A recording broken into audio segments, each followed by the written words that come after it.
हूँ।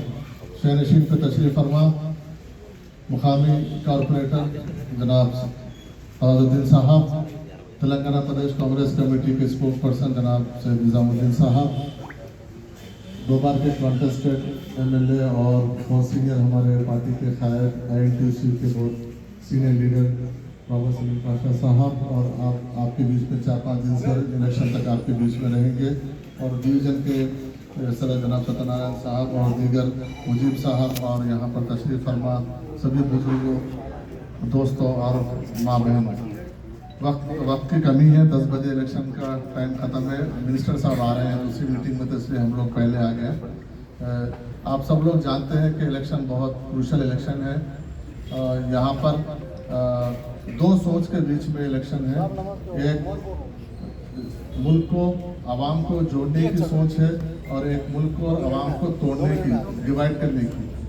मुल्क को और आवाम को जोड़ने की सोच है कांग्रेस पार्टी और उसका इत्तेहादी पार्टी MIM। मुल्क को तोड़ने की जो पार्टी काम करती है BJP, और पीछे से BJP और सामने से TRS आपके बीच में आई है। ये चीज़ को समझने की ज़रूरत है।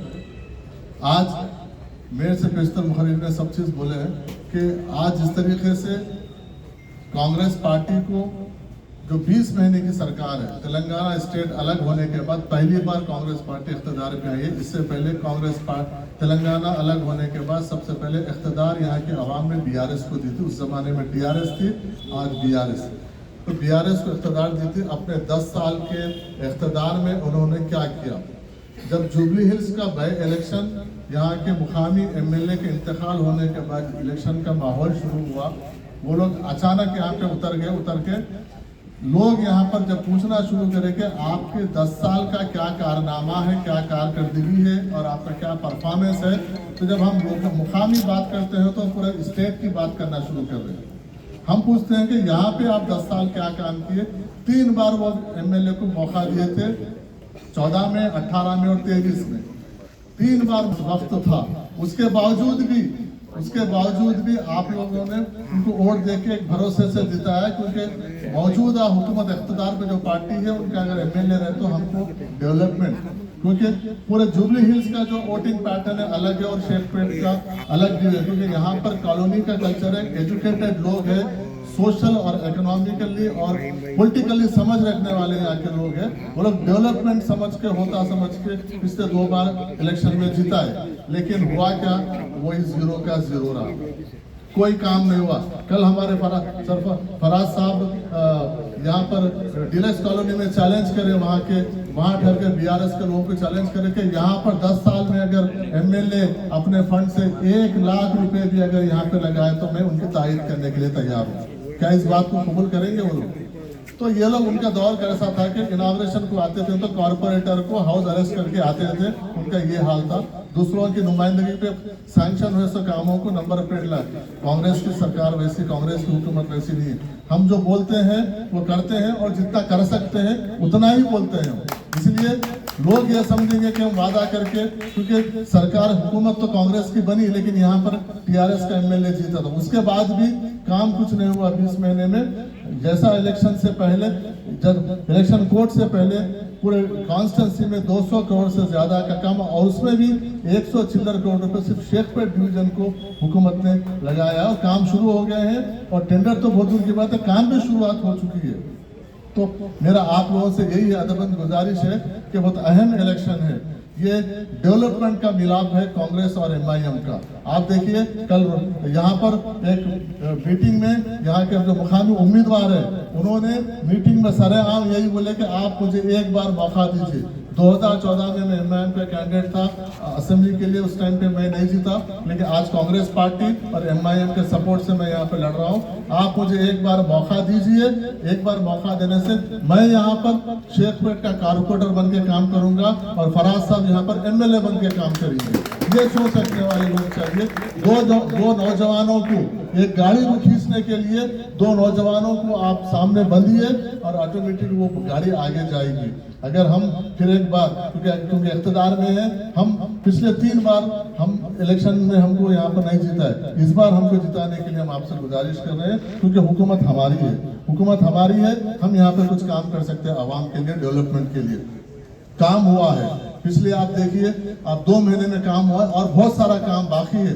हम पूरा काम यहाँ पर मुकम्मल करेंगे। उसके बाद अगर हम जो वादा करें वो काम नहीं करते हैं तो अगले आपको जीएचएमसी का इलेक्शन है, उसके बाद फिर 3 साल के बाद वापस आपके पास आना ही आना है, क्योंकि जमहूरियत में आपका जो बहुत अहम रोल होता है, आपका वोट का जो हक है।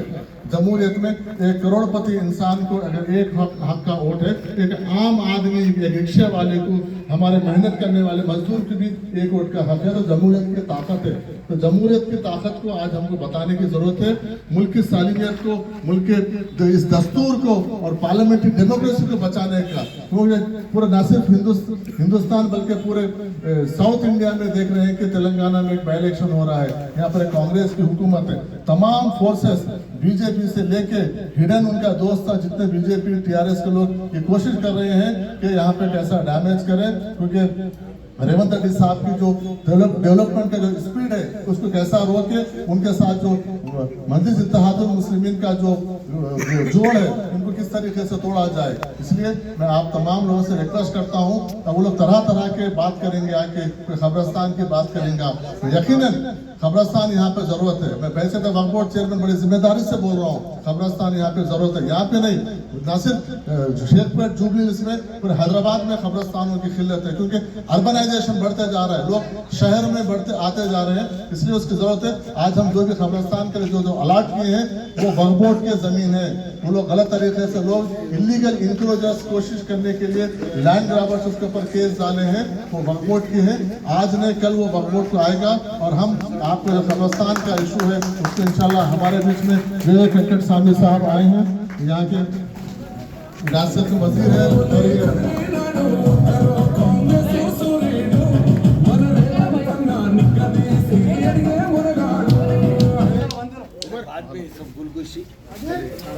हम आपसे वादा कर रहे हैं कि ये मसले को हल करने की जिम्मेदारी रियासत की हुकूमत की है, कांग्रेस पार्टी की है, इसकी एमआईएम जिम्मेदारी लेती है। हम लोग उसके कांग्रेस पार्टी के नुमाइंदों के तौर पर हम उसकी जिम्मेदारी लेते हैं कि आपको मसले का हल हम करके देंगे। इसलिए तरह तरह की बात करेंगे आके, हम उनसे पूछना है कि पिछले 10 साल में इख्तिदार में कौन थे। ये तो 20 महीने की हुकूमत है, 10 साल में आप जो नहीं किए हैं, आज इमीडिएट इलेक्शन आते ही आपका ही एमएलए था, आप ही के यहाँ पे इसमें मेजॉरिटी कारपोरेटर्स थे आपके, आप क्यों अभी तक उनसे ये उनको आज जवाब देने का उनको है। कांग्रेस पार्टी को तो हम डेवलपमेंट करने के नाम से आए और डेवलपमेंट करेंगे, तो 10 साल का हिसाब उनको देना है, तो उल्टा चोर कोतवाल को डांटे वाला हिसाब वो लोग कर रहे हैं। इसलिए मैं आप तमाम लोगों से गुजारिश करता हूँ कि उनसे आते ही कदम रखते ही एक ही चीज पूछिए, पहले आप अपने 10 साल का आप कार्ड बताइए, प्रोग्रेस कार्ड बताइए, बाकी का हम बाद में आपसे पूछेंगे।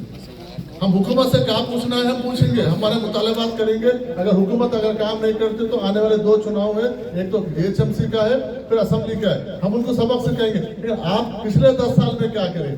18,000 करोड़ रुपए इस रियासत की आमदनी है, 18,000 करोड़ रुपए हर महीने की आमदनी, जिसमें से 6,000 करोड़ रुपए जो पिछली हुकूमत ने खर्चा करके रखे गई थी।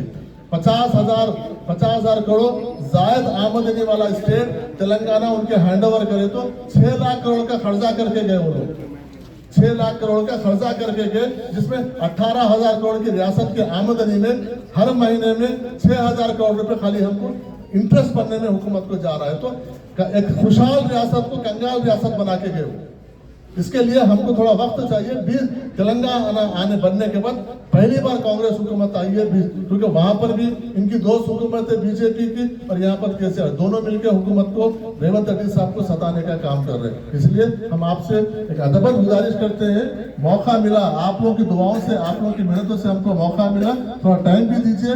हम क्या है, हमारा डेवलपमेंट क्या है, इंशाल्लाह हम आपको जरूर बताएंगे, क्योंकि वक्त का तकाजा है। मैं हमारे विवेक वेंकट स्वामी साहब से गुजारिश करता हूँ कि आपके बीच अपनी बात रखें।